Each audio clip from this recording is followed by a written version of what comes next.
Milan Cathedral. Milan is sometimes disregarded as a travel destination on its own, despite the fact that its airport serves as a significant entry point for travelers.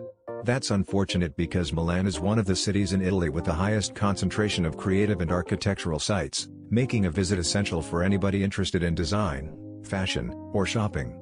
The likes of Michelangelo, Leonardo da Vinci, Verdi, Enrico Caruso, Toscanini, and fashion designer Giorgio Armani have called Milan their home and place of employment.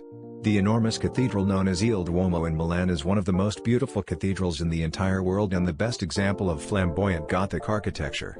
The most prominent opera house in the world is La Scala. A monastery's wall is covered in Da Vinci's The Last Supper.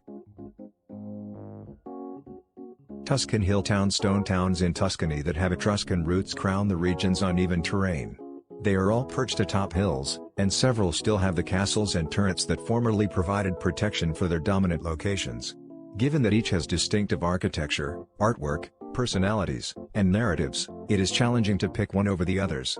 San Gimignano, which is surrounded by walls that are still mostly intact and is rather brimming with towers, still resembles how it did during the Middle Ages, when it was a significant stop for pilgrims traveling to Rome.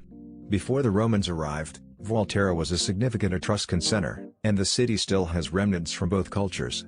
Arezzo's tourism attractions are the result of the work of numerous artists, architects.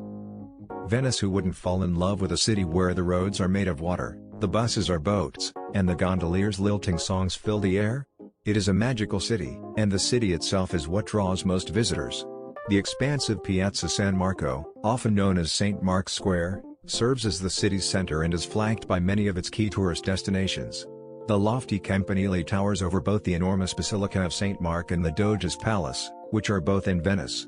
Gondolas assemble at the Grand Canal's end of the square, while in the opposite direction, a gate beneath the clock tower opens into a maze of tangled, winding alleys where you're guaranteed to get lost while traveling to Rialto Bridge.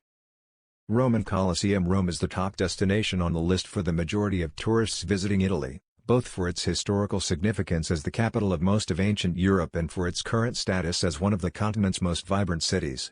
The Colosseum, the Forum, the Pantheon, the Appian Way, and the Palatine Hill are remnants of its former splendor, with the Vatican's enormous wealth ranking as the main draws. Take some time to take in the city itself in between visiting key sites like the Sistine Chapel and Michelangelo's Pietà.